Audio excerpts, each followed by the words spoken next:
A collective class of 2022, each undergoing a completely unique experience, but fortunately, also just one of hundreds of others. The bottom line is the same. This was hard work, this was good work, and this work is coming to an end. So congratulations, we approach our bachelor's in bioengineering. And wow, that was difficult.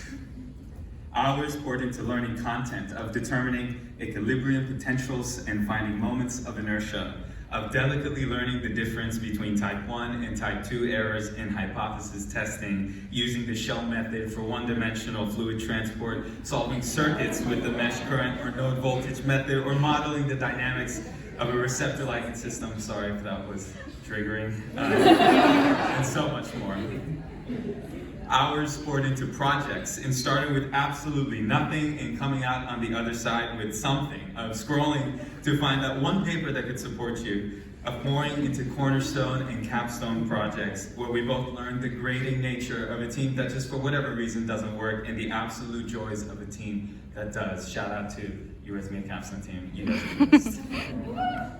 Hours poured into co-op searches and trial by fire in a professional setting, in labs and benchtops and manufacturing plants with actual equipment and actual deliverables, where we learned to set roots in one task or project for months and were splashed with the cold water of industry. And of course, beyond the courses and co-ops themselves, we are that generation of students that learned to learn online, to work online, to connect online, each of us in different time zones, parents' basements, relatives' houses, surrounded by uncertainty and confusion and a whole pandemic. Yes, this has been difficult. But in this difficulty, we learned to be resilient. We chose resilience, and through that found these small moments of glory, moments where it clicked and like a veil pulled from our eyes, we caught a glimpse of that purity that for hours might have just been out of reach, but now it just makes sense. And we learned something. We chose resilience and met in teams for those long hours, going back and forth in the labors of brainstorming and follow up and following the slow process of innovation. We chose resilience and doggedly worked our way through online classes and remote work in the quietness of our solitude and loneliness. We chose one day at a time, one subject, one chapter, one problem at a time. I'm sure choosing resilience did not always feel like choosing resilience. But I think that's because resilience does not ask us to do great and impressive things. It does not ask us to be the smartest in the room or at the top of the class with all our lives figured out. You and I are not here today because we were good enough bioengineers. We are here because we chose to be faithful, to rewatch the lecture a second or third time, to refuse to leave our seats until the problem has been solved, to return to office hours again and again with the same question, to just keep walking. Resilience only asks us to be faithful today, to diligently and patiently plant ourselves into the work and trust that what we do now will somehow, some way pay off in the future, and sometimes not always in the way we would think. And here we are now, reaping what we've sowed. But whatever we reap now, we reap because of our amazing faculty and staff. So before I go on, thank you to all the professors that inspired us in their own way to love what you love. Thank you to Lee Mikowski for leading the department and giving us a place to study. Thank you to Michael Yeagley for being an advocate for us in the department and for loving statistics as much as you do, and making me at least appreciate it sophomore year, and for being such a great capstone advisor. Thank you to the one and only Timothy Landon for your commitment to colored pens, live demonstrations, and possessing a heart of gold that made online learning bearable and overwhelmingly well appreciated by the students.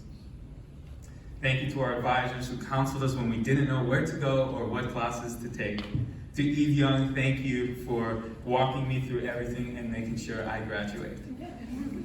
To our co-op coordinators who gave us the confidence to ask for jobs. To Karen Kelly, thank you for hearing my insecurities and aspirations and connecting me with opportunities, and we're still working on it.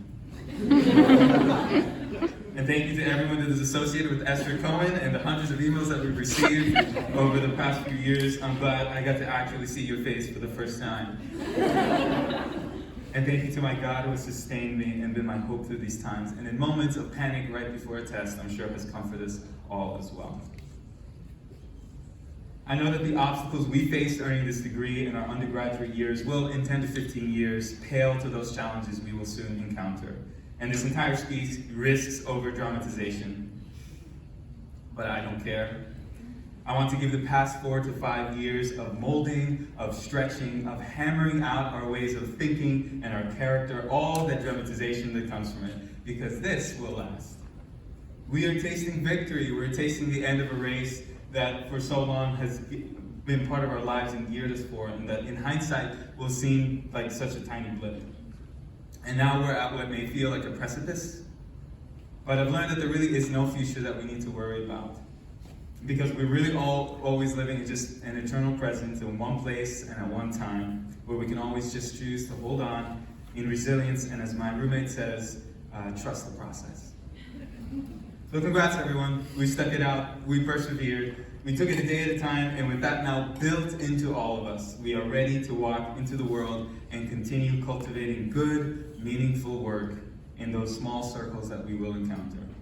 To the bioengineers from the class of 2022, well done, we did it.